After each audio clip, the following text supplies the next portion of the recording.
Hey everyone, I'm Michael. Welcome to the channel. This is the history of emo.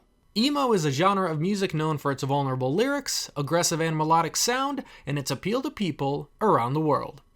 In this video, I'm going to go over how emo went from the underground to the mainstream, and why it's okay to admit you had an emo phase. Before we begin, just to be clear, there's going to be no skinny jean jokes, no eyeliner jokes, no Hot Topic jokes. I wanted to make a video that anybody could watch and get the real history of emo.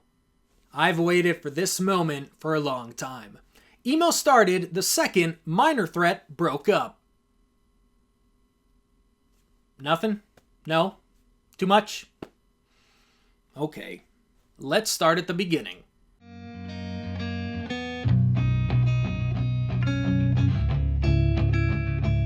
The first two questions we need to answer are, who is the first emo band, and where does the word emo even come from? The first time the word emo was ever used was in Thrasher magazine in 1986. Thrasher magazine mainly focused on skateboarding, but also covered music. Thrasher actually uploads the digital versions of their older issues, so we actually have a clear and crisp image of the first printed use of the word emo. Technically, the word that was used was emo-core, but this is punk rock. There's no rules. The label of emo-core was used to describe the new sound of bands in the Washington, D.C. scene. The exact quote from the article is, "There's a new form of performance coming out in Washington, D.C. It goes by the name of emo-core, or emotional core. Bands like Embrace, featuring Ian MacKaye, Rites of Spring, and Beefeater, among others, are taking the severe intensity of an emotional projection and adding it totally into their respective live sets. Crowds are said to be left in tears from the intensity. This sort of gig is not a frequent affair as the bands are fully drained after a performance." Everyone always asks, what is emo? Well, you can't get much more authentic than that. The article mentions three bands, Rites of Spring, Embrace, and Beefeater. If this is the first usage of the word emo, then it's easy to draw the conclusion that one of these bands has to be the first emo band. I'd also throw in Moss Icon. They were also active during this time. Interestingly enough, we actually have footage of an Embrace show from 1986 where the lead singer Ian MacKaye of Embrace talks about this article. This is literally a piece of emo history. I must say, emo core must be the stupidest fucking thing I've ever heard in my entire life. Oh, come on, man! But, just in case you're wondering, I read in my Thrasher the other day that in fact, what my band, along with other bands in the city, was playing was emo core. I'm thinking emo Phillips, comedian Ian core? Why no, emotional hardcore. As if hardcore wasn't emotional to begin with. Anyway, it's caca. I hate to say it, but you can only hold your silence so long on something as stupid as shit. So, as you heard, Ian isn't the biggest fan of the label or term emo, but is Embrace the first emo band? When you search who is the first emo band, this is what you get. Rites of Spring and Embrace get mentioned, but no Beefeater. Sorry. Embrace gets mentioned a lot when this question comes up. A lot of it has to do with Ian MacKaye being in the band. Ian, of course, was in Minor Threat, obviously a cornerstone in the foundation of punk rock. After Minor Threat, he would form Embrace, and then another band, but we'll get to that. Embrace would release their one and only album, a self-titled album, in 1987. However, Rites of Spring would release their only album in 1985. So on a purely technical level, this is the reason why Rites of Spring gets labeled the first emo band. Regarding Rites of Spring's album in 1985, lead singer Guy Picciotto said, "It was recorded with all four of us in one tiny room, facing each other with no separation at all. We tracked all the music live in one take in the dark with a strobe going. Later on, I recorded all the vocals for the 13 songs in one take as well, one after another. We played the improv ending on the last song end on end until the tape ran out and rolled off the reels." I mean, that is pretty emo. Now, we have the answers to those two questions. We know where the word emo comes from, and we know that Rites of Spring was the first emo band.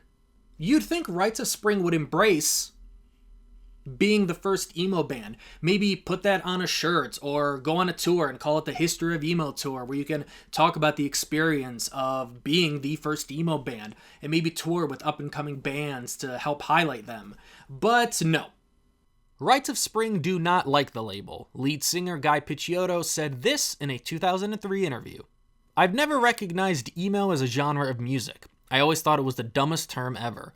I know there is this generic commonplace that every band that gets labeled with that term hates it. They feel scandalized by it. But honestly, I just thought all the bands I played in were punk rock bands. The reason I think it's so stupid is that like the Bad Brains weren't emotional? They were robots or something? It just doesn't make any sense to me." I think he gets it wrong in this sense. Once the word was out there in 1986, it was like Pandora's box, so there was no putting it back in. Every band that came after that said they were influenced by Rites of Spring or Embrace would get the emo label. So band X says, hey, we were influenced by Rites of Spring. They get labeled emo. Then someone says, I was influenced by band X, who was influenced by Rites of Spring, and you get the snowball effect. Is most music emotional? Yes. Is emo, pop punk, and punk rock the same thing to most people? Yes. To most people, emo is a time period in their life. It's not even a genre of music. And I would hate for the term or label emo be some gatekeeping word when the entire scene was founded on embracing people who never felt normal or like they belonged. It's hard to drill down what is emo, so I went to every deep dark corner of the internet, and this is what I found. Real emo only consists of... Not this time? No. Next time? Maybe next time? Okay. From r/emo on Reddit, emo is a genre of cathartic punk/alt-rock music derived from hardcore, known for its personal lyricism, loud soft dynamics, and occasionally twinkly guitar work, which all follow a distinct history and lineage. Resulting from its punk and hardcore roots, emo has a strong sense of DIY ethics, modesty, and authenticity. Aside from a handful of examples, emo has not experienced much mainstream exposure. Author Tom Mullen of Washed Up Emo and IsThisBandEmo.com had a few great quotes about emo. Emo is emotional hardcore. It's not about fashion, it's not about your haircut, it's how you feel when you're playing a note. The best way I can describe emo is that when you're playing a note on an instrument and you can tell if that's the last note that person ever played, they gave it their all. That's emo to me. Taking it another step further, quiet/loud, slow parts but also very loud, epic build-ups, mostly singing unless it's screamo, not mid-2000s screamo. Emo is the moment you see the band is going to combust from the song and they still keep it going. That's emo to me.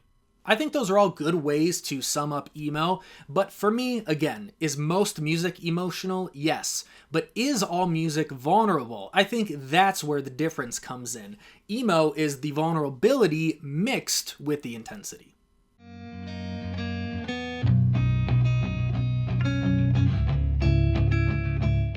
In the 90s, we obviously got Nirvana, and while not emo, although the argument could be made because Kurt Cobain did list Rites of Spring on his top 50 albums of all time list, but what Nirvana did for rock music was introduce that type of music to an audience that might not have otherwise ever checked out that type of music.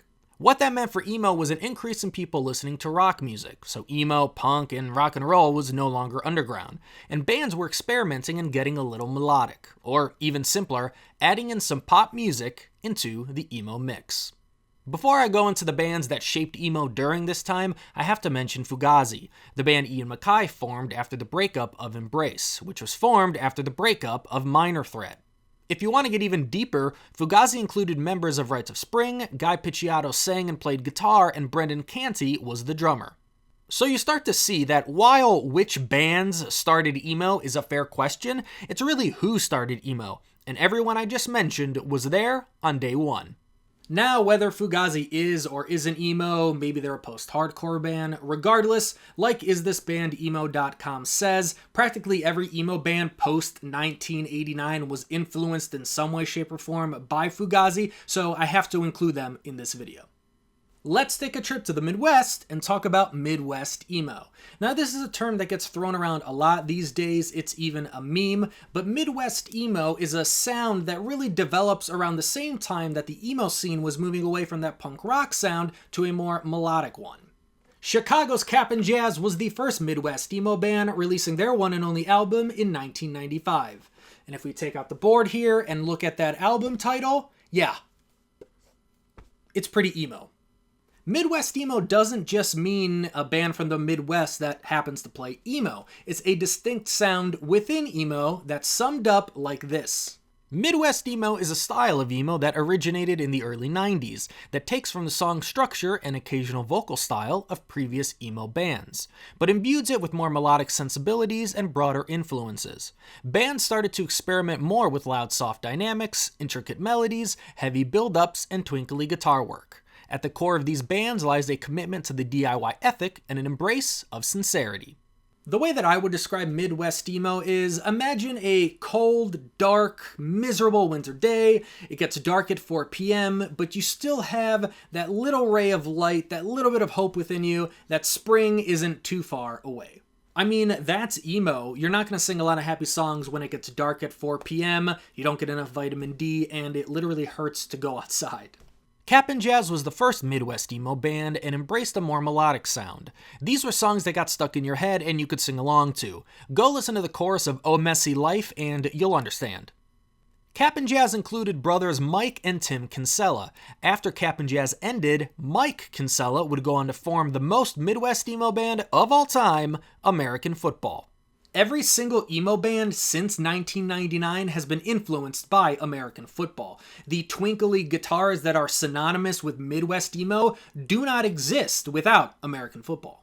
Just as Rites of Spring sent the aggressive punk tone of early emo, American Football set the shape of emo to come by having vulnerable lyrics and mixing that with jazz, indie rock, and math rock.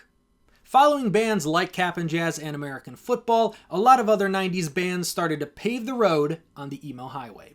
Bands like Jawbreaker, Mineral, The Promise Ring, Jets to Brazil, The Get Up Kids, Christie Front Drive, Sunny Day Real Estate, I Hate Myself, Knapsack, Braid, Lifetime all paved that road in different ways. Lifetime brought a more punkier vibe to emo. The Promise Ring was Cap'n Jazz if they played pop punk, and Sunny Day Real Estate made sure to let everyone know that there's no rule that you have to live in the Midwest to be a Midwest emo band. Sadly, a lot of bands at the time didn't get recognized for their importance to the emo scene, but since then I think pretty much every band I just listed has gotten their flowers. It doesn't apply to every band, but a lot of the 90s emo bands basically got the "you aren't ready for this, but your kids are gonna love it" treatment. There was a lot of change in the emo scene during this time, but it was nothing compared to what came next.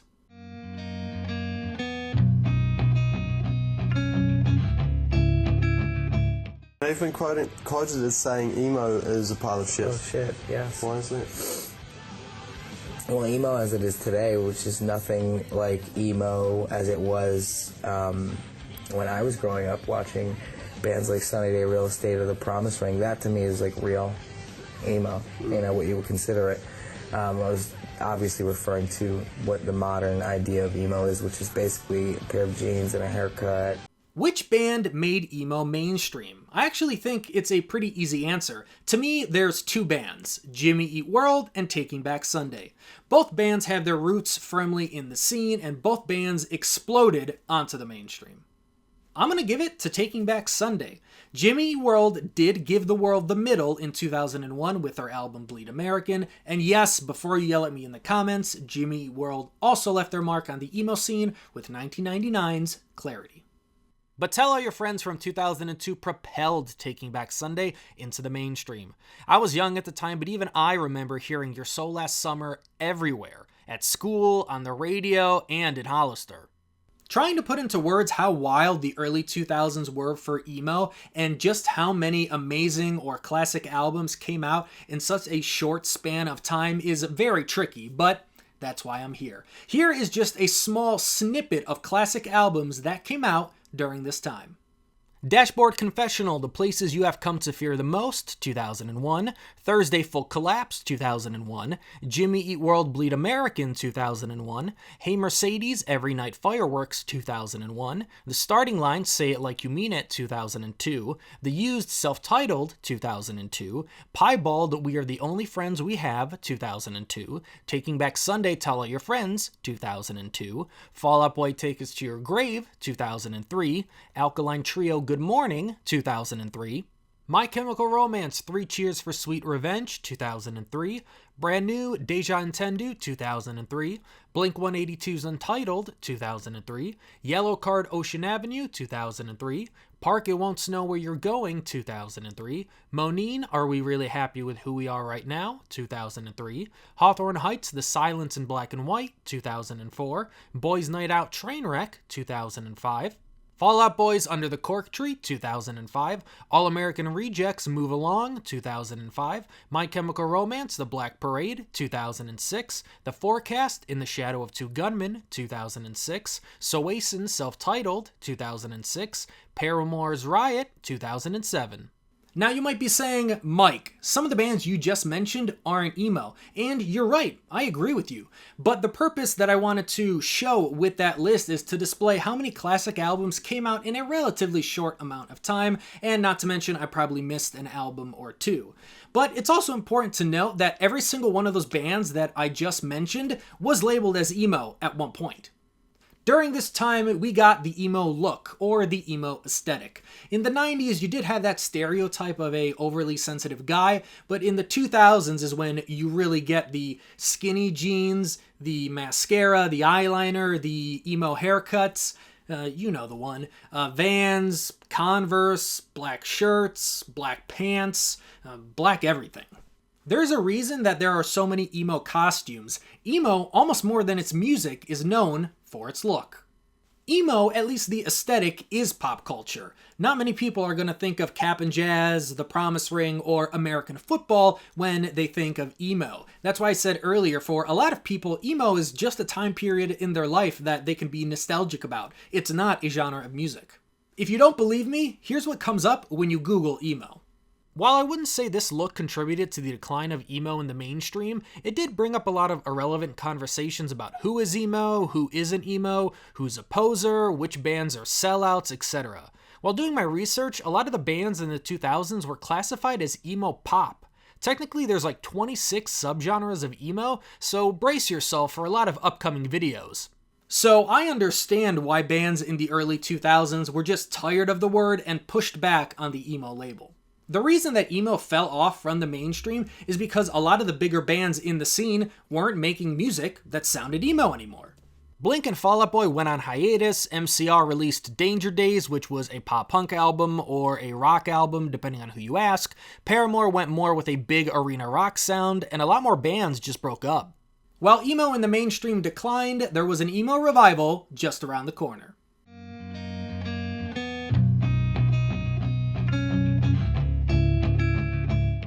This time frame in emo history I can talk about firsthand because I was in high school and then college during this time, and my world was about this music.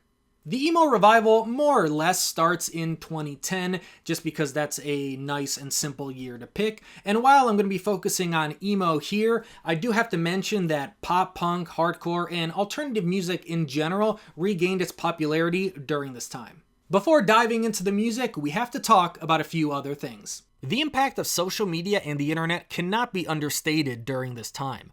Obviously, social media didn't start in 2010, but if you look at this graph, and it should be no surprise, that year after year, people using social media has increased. I remember checking websites like Property of Zach daily to get my emo news. Facebook groups launched in October of 2010. Does anybody remember the Defend Pop Punk group? And of course, people reviewing and interviewing bands on YouTube also increased. And music just got easier to share and download. I was there, and to give you an idea of how people, not me of course, downloaded music for free, it was as easy as typing in whatever the band name was or whatever the album was titled into Google, and then typing RAR or Mediafire after, and 9 times out of 10, you would find the album before it was even released. I also wanted to briefly talk about vinyl, because the vinyl resurgence is 100% due to emo, pop punk, punk rock, hardcore fans buying vinyl in the early 2010s. Just look at this graph of vinyl sales by year. I couldn't really find any historical vinyl sales by genre, but I did see this graph that clearly shows rock music vinyl sold more than any other genre in 2018. And I saw this from a Forbes article. Over half of 2022 vinyl album sales, 51.7%, were rock titles, which obviously means that rock sold more in vinyl than all other genres combined. The data also showed that rock is the only genre whose fans are likelier than the average listener to listen on vinyl. So, yes, emo saved the vinyl. It would be impossible for me to name all the important bands during this time period, and honestly, this entire section could be its own video. It's also complicated because, like I said earlier, it wasn't just emo bands. Pop punk and hardcore was basically having its own revival as well. It's why I can put up a photo of the Defend Pop Punk logo, and one, you know what it is, and two, you have an opinion on it. It just shows the lasting impact a band like Man Overboard had. With that said, I think the bands that made the most impact during that time were Modern Baseball, The Hotel Year, Title Fight, Tiger's Jaw, Joyce Manor, La Dispute, Touche Amore. There's so many more, but that's just a few. I have to jump in and give a shout out to one of the most underrated bands during that time, Chumped. Go listen to this album, Teenage Retirement, after the video. You won't be disappointed. I was trying to figure out what the defining aspect and the lasting legacy of the 2010s emo revival was, because I don't think it was some technical music thing. I think it was the perfect moment in time of people coming of age, people having the ability to share their thoughts and favorite music with the world. It was a lot easier to find people who shared the same interests with you, especially with music, with social media, of course. And bands at the time, it was just, again, like the perfect moment of where those bands were speaking to the emotions and singing about the situations in life that those people were going through. Well, especially for me, the reason I'm so nostalgic to this time period, of course, I was coming of age, I was in high school and then college during this time, like I said earlier, but there's also a beautiful connection when you're seeing someone that's close to your age singing or screaming into the microphone something that you're feeling that you don't think anyone in the world is going through or can even sympathize with, and then you go to the show, you see them on stage, and you get that beautiful thing that I think just happens at shows, and it's even hard for me to describe, and I wrote down my thoughts and I can't even describe it, but that's why I'm so nostalgic to this time frame of emo, and why other people who are coming of age are nostalgic to other forms of music, within no matter what the genre happens to be. So all of that to say, I think that is the defining aspect of the 2010s emo revival and the pop punk and hardcore revival. I'm lumping it all in now, but just that perfect moment in time where everything just felt right. Emo has always been upfront with its ability to talk about more serious topics like depression and like mental health. And not saying that other genres of music don't, but no other genre of music is as synonymous with those darker topics and darker lyrics than emo. I have to talk about this because I remember it vividly. There was a writer who reviewed Sports by Modern Baseball and criticized the album because it mentioned social media. He said that it would date the album and that it wouldn't hold up in the years to come. I think that writer missed the mark. The emo revival also led to more appreciation for older bands in the scene. I mean, we got an American Football and a Sunny Day Real Estate reunion. Without the 2010s revival, I'm not sure we get that. Something else that emerged during the later half of the 2010s revival was emo rap.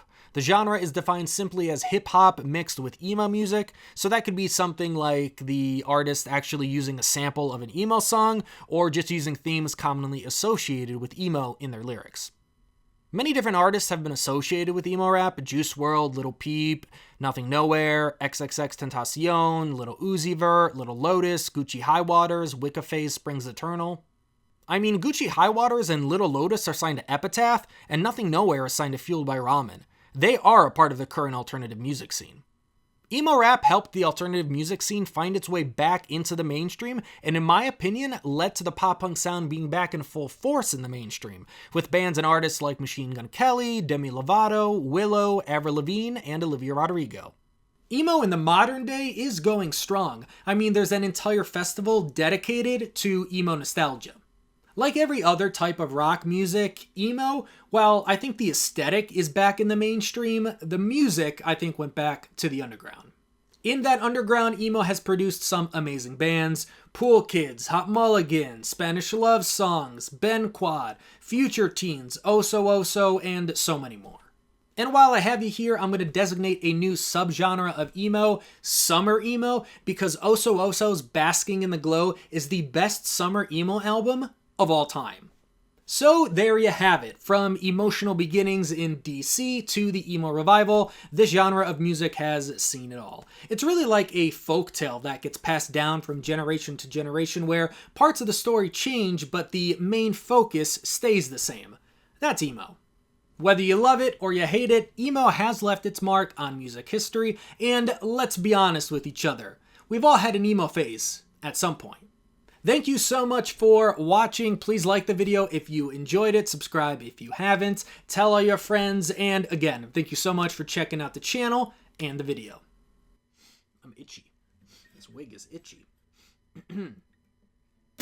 Real emo only consists of the DC emotional hardcore scene and late 90s screamo scene. What is known by Midwest emo is nothing but alternative rock.